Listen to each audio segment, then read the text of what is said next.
along, which is where we get into personal. And this is where it starts to get very interesting. So I did this map up for a good customer of ours in Singapore. It's actually the Singapore train map. And if you think about your digital journey for email in your life, you've had a few stops on the train journey. You might have started with America Online and the CDs that they put out everywhere many years ago. You might have been on the Yahoo service. You might have now moved to Gmail. You might have had it from a carrier, so on and so forth. But the question really is, what does the last stop on the train journey look like? What do you want it to be? When we talk about this in a business sense, it's about that they want it to be their own domain. Now, why hasn't Andrew in the top corner there done this? Why is he still on Hotmail? Why hasn't the guy at Simpson Edge there in the UK actually tied it up as well? So you can see he's gone and managed to register a domain. So he's obviously gone to Wix, Squarespace, GoDaddy, somebody, and made a website.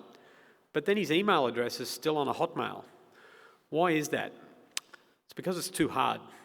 Most people find it too difficult to do. So for businesses, it's a pretty straightforward value proposition. However, the bigger value proposition actually lives in consumers. So this is a picture of a guy who works for me in Singapore, Yung Tai, and in the top right-hand corner there is myself with my son and my father. So what do we have in common? We all have the same surname, and we're all going to keep that same surname, last name, for the rest of our lives.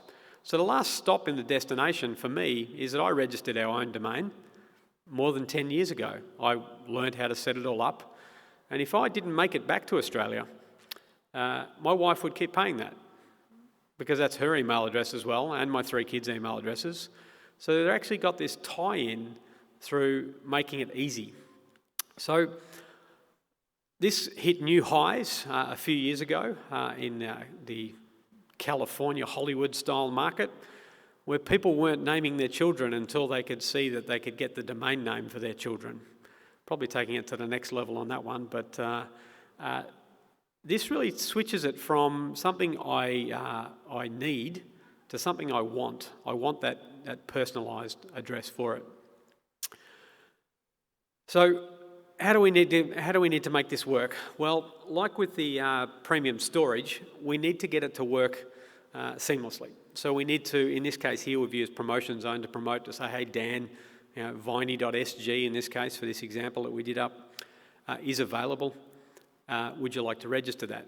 It pops up and says, hey, yeah, sure, I would like to register that. Here's the bundle that you get. You might get a bit of extra storage. You might want to add on more mailboxes and things like that. And that's it. It's done. Because the good news is we've already got the billing relationship in place. The good news is we've already got the email settings in place. The good news is we can take a domain purchase that might be $10, $20, $30 a year and cut it up into a monthly service, just like we do with telephones and other pieces of hardware. So how do we make it absolutely one-click simple that a person can have that? Well, how we do that is actually a few things. First thing you're actually going to need is a multi-tenanted email platform, so that you can actually have multiple email services running off the same one, so you don't spin up 1,000, 2,000, 10,000 personal email servers, and that would become a bit of a maintenance nightmare. Sitting that out of the cloud will obviously help. You're going to need some kind of DNS service, and some carriers already have gone down this path with DNS, but you want that to be a white label DNS service to make sure that you're really honing in on that one and providing that seamless service for the customer. And most importantly, back to the one-click billing integration again. How do we get it to just seamlessly link through to everything that's already in place? So a few pieces behind the scenes, but that are not as straightforward and easy to implement. But if we can get it to that one-click approach, we think personal domains are something that we can sell a lot of to the market. A case in point is that GoDaddy actually in May of last year registered more domains in a single month than they've ever registered before. So you'd think now of many years into the internet that that'd be starting to slow down. It's not. So how do we change the game here? I've put up a quote from the Native Americans here that I think is really quite good, and the photo shows 7 generations is what it's about. So we don't need to think about what we're doing next week, next month, 36 months' time, but how do we look 7 generations down the road to what are the customers that we're going to need to attract as we become the next generation of carrier? So McKinsey and company agree with this. They believe there's an opportunity for untapped growth here if we start to move to the personal space and we offer a service that the customer actually wants, not something they need, something they want. So, summing up personal domains. One-click execution is absolutely the goal. We need to get to where this is really simple. If you ever present CNAME, A record, MX reroute, all of that sort of stuff, you've failed. It has to be, I click a button, my email starts working. We need to make it that simple, and it's not right now, and that's why we see those vans driving around with Hotmail still on them and people's business cards with that sort of stuff on it. How do we get the relationship to grow from months of a contract to decades or even multi-decades, generations? How do we maintain that customer for a long, long period of time? Good news is you have the trust advantage. Carriers are more trusted than the independents that are out there in the world, the gorillas.